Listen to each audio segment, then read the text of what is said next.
The sun hung low over Agadez as Amina stepped off the battered old bus, her sandals scuffing the dusty road. Her indigo tagelmust was wrapped tightly, shielding her from the heat and the unfamiliar stares. She glanced at the high walls of the boarding school, a world away from her family's nomadic camp in the Ténéré desert. With her notebook clutched to her chest, Amina whispered promises to herself. She would not forget her roots, but she would not let them cage her either. Inside the dormitory, the other girls buzzed with chatter and laughter. Amina felt like a mirage, seen but distant. Her Tuareg accent, her quiet nature, and the deep desert calm she carried made her different. Still, she unpacked slowly, placing a photo of her family next to her well-worn copy of The Little Prince. For Amina, this was not just a school. It was a bridge between who she had been and who she wanted to become. Every evening after dinner, Amina escaped to the schoolyard under the guise of prayer. But really, it was to write. Her notebook filled with dreams, stories of desert winds that whispered secrets and girls who fought to be heard. She wrote in Tamashek and French, sometimes mixing the two in lyrical defiance. Writing was her freedom, her rebellion against expectations of marriage and silence. One day, while riding near the fence, she noticed a boy outside selling camel milk. He was tall, with skin the color of copper dust and eyes that mirrored the desert night. He didn't speak, just gave her a polite nod. Curious, Amina kept coming to the same spot. He kept coming too. Their silence grew into a language of its own. Amina learned his name was Ismail. He lived on the outskirts of town with his mother and younger brothers. Selling camel milk wasn't a choice. It was a duty. She admired how he moved, calm and sure, like someone used to listening more than speaking. One evening, he finally spoke.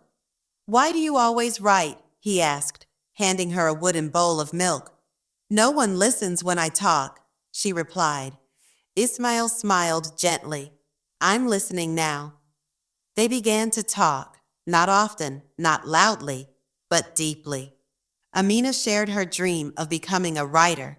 Ismail shared stories his grandmother used to tell under starlit skies.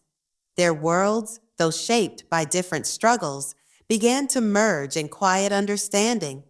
Back in the dormitory, whispers started. Who was the girl always talking to the camel milk boy? Why didn't she join the others? Amina felt the weight of judgment press down like desert heat. Her roommate, Mariama, warned her gently. "Your family sent you here to study, not to fall in love." Amina knew Mariama meant well, but it still stung. That night, Amina dreamt of her grandmother, proud and strong, wearing silver jewelry and telling tales beside the fire.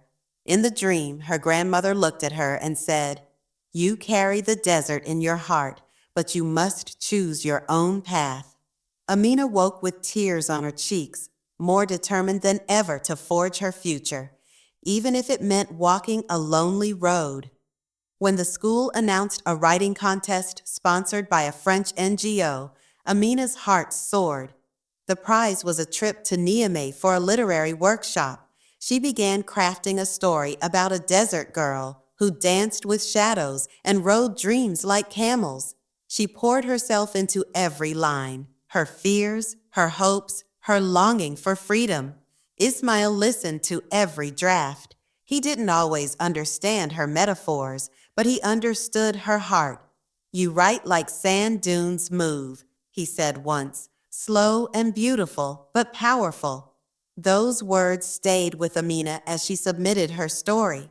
For the first time, she felt like she belonged not just in two worlds, but in one she was creating for herself.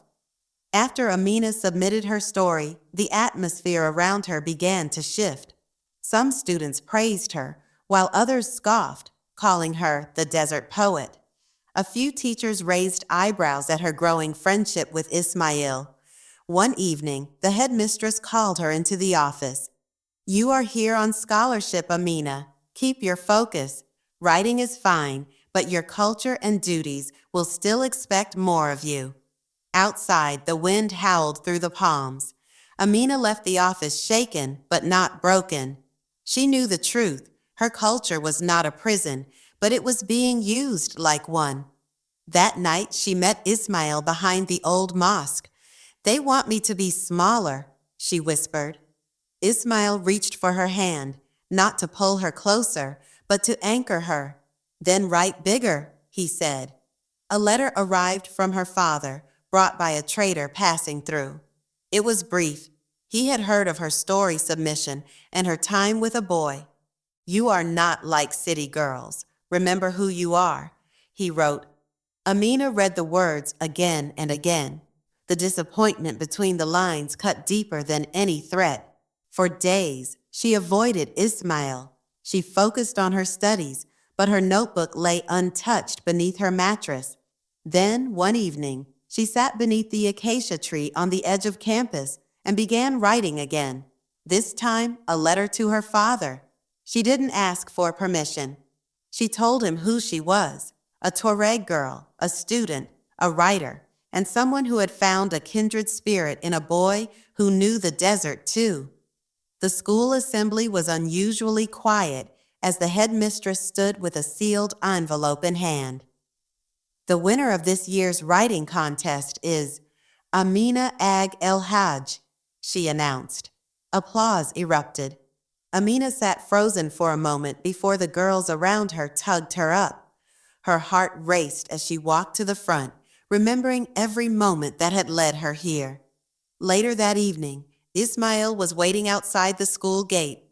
She ran to him, laughing, tears in her eyes. "You were right," she said. He nodded. "You flew," he replied simply. The prize wasn't just the trip or the recognition. It was proof that she could speak her truth and be heard. It was the start of something real, and something hers. Amina packed for Niamey with a strange mix of excitement and sorrow. Ismail helped her wrap her books in cloth, his quiet presence making the farewell feel heavier. "Will you come back?" he asked, not quite meeting her eyes. "Of course," she said, but they both knew. Returning changed things. Distance was more than kilometers. It was time, growth, and choices yet to be made. At the bus stop, he handed her a small leather pouch. Inside was a polished desert stone. "So you remember where you come from," he said. Amina hugged him tightly. "I'll write you," she promised. As the bus pulled away, she watched him fade into the horizon. Not a goodbye, but a pause in the story she was still writing. Niamey was bright, loud, and alive in a way Agadez never was. The workshop was filled with young writers, each with a story, each hungry for their voice to matter. Amina listened, learned, and wrote. Her story, about the desert girl who dared to dream, was praised for its honesty, its strength, its rhythm like wind through dunes. One evening, she read it aloud. As her voice carried through the room, she thought of her grandmother's stories, her father's stern words, and Ismail's quiet support. When the last word left her lips, there was silence, then applause. Not polite, but real. That night, Amina sat beneath a Niamey sky and wrote one more line in her notebook. "I am not between two worlds. I am my own." And the desert wind far away carried her name.